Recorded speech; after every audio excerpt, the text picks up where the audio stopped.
Hi guys, thanks for checking in again. So we're going to continue with the Safer Baby Bundle in services. So last week it just was a brief introduction. This week we're going to move on and we're talking about element 1, which is supporting the woman to stop smoking in pregnancy. Before we do talk about that, there's just a couple of things relating to last week's that I'd just like to touch on. So first of all, thank you so much for all your positive feedback, really appreciated. I'm glad you think that these are a good idea and that they're going to help you. Particularly nice to hear from the casual members of staff who often are the ones that do miss out on in services, and for them to feel a little bit more included. So moving on to this week, I do know that there was a couple of issues last week with the sound. So on some computers the sound was okay, and on others, playing it back, it was very quiet. So this week I am mic'd up and we should be alright. The other problem was the link to the video. For the majority of people it did open and had no problems, but for some the link wouldn't open. So to get around that, I've now become a YouTuber, and these videos will now be uploaded onto YouTube, and I will send out the link to that. I think that seems to be the most reliable way for you to be able to access these videos without any dramas. Also, one thing I forgot to mention last week was don't forget your CPD. If you keep a record of these videos and the time spent watching them, then you can email them to Janine for the midwives. For the doctors, I'm not sure who you send your CPD points to, whether it's Sally Ann or somebody else, but you can keep a record of them and then give them to whoever keeps your records up to date. What else was there? I think that was it. I think we'll move on and move straight into element 1, supporting the women to stop smoking during pregnancy. Hi guys, so we're talking about element 1 in the Safer Baby Bundle, and that element, as you all know, is supporting women to cease smoking in pregnancy. So if you already work in an antenatal clinic, this is going to be easy peasy for you because most of it you're doing down there anyway. You all know what this document is, and inside on page A15 there is the tobacco screening tool. Just like you've all been doing for a long time, this is the tool that we'll be using to screen our ladies in the antenatal clinic and triage them down a pathway of needing support to cease smoking.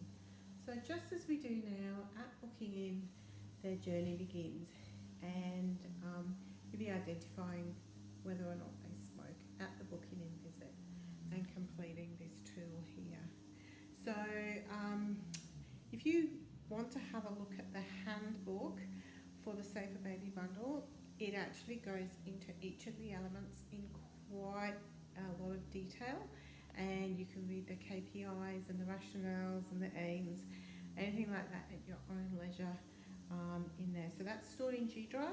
There are also 4 folders, I think, around the place in hard copies. So, and as maternity ward, birth suite and antenatal clinic all have hard copies of the Safer Baby Bundle handbook, and you just grab that, have a look, and get some more detailed information than I'm going to go into today.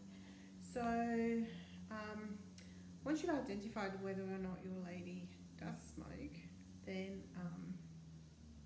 you're going to give her some information to take home with her. This is a Safer Baby Bundle smoking in pregnancy flyer. I know that there are others that are available in clinic, some for the Indigenous ladies and others as well. This one actually goes with the Safer Baby Bundle, so this will be the one that we are giving out to the ladies. So when they come to book in, whether or not they smoke, you're going to talk to them about the smoke-alyzer and monitoring their carbon monoxide levels with the smoke-alyzer. Hopefully they will accept the offer to do that.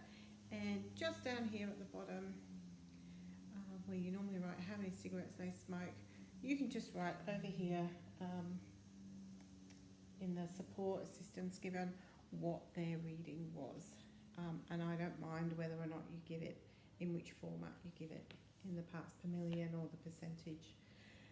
And you're obviously going to discuss here education and where she might like to follow to cease smoking, and offer a referral to Quitline. Tell her about the app, nicotine replacement therapy. Tick, tick, tick, you already do it. Done.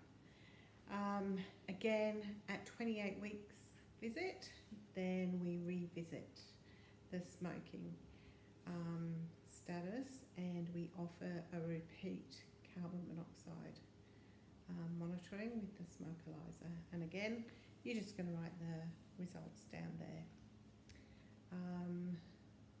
And that's it, basically. There are 5 questions in the clinical audit on smoking in pregnancy, and they are, I might show them to you actually. I might just, so I can show you down the bottom here. So these questions here: did the woman report smoking at the first visit? Did she report smoking then at birth? Is it documented that she received any cessation advice? And is it documented that she engaged with the cessation advice? So please guys, document, document, document. If it's not written down, I have to take it as a no. So even if she declined, please just document that she declined. Over here on the right, then there are 2 further questions. Was the smoke-alyzer conducted at the initial antenatal visit? Was it conducted at a follow-up antenatal visit? The handbook recommends a 28-week visit, but it's not actually specified on the audit sheet. So I guess as long as it's done later on in the pregnancy, I'm happy to accept that. So they're the 5 audit questions, and just turn you back to me.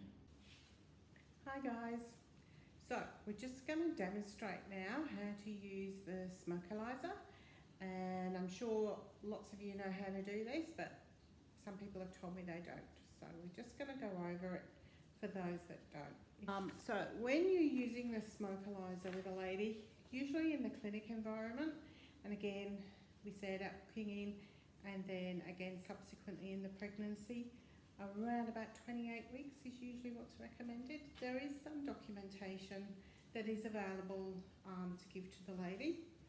So I've got these here. They are going to show up in reverse, so I'm just going to flip the camera over so that you can see them better from the other side.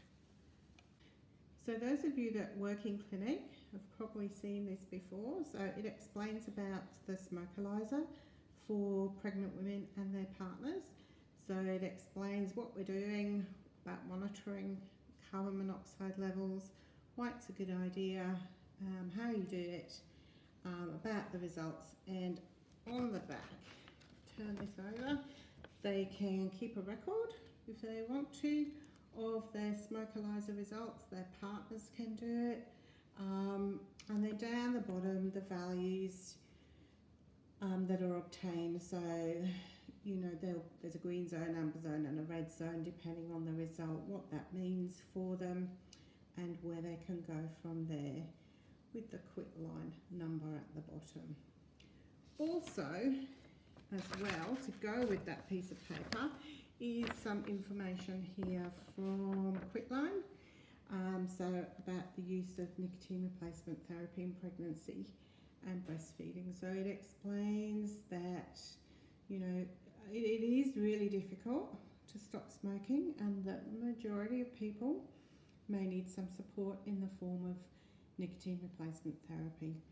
So it explains a little bit about the problems of smoking in pregnancy, complications that may occur, and then about the different types of nicotine replacement therapy that is available.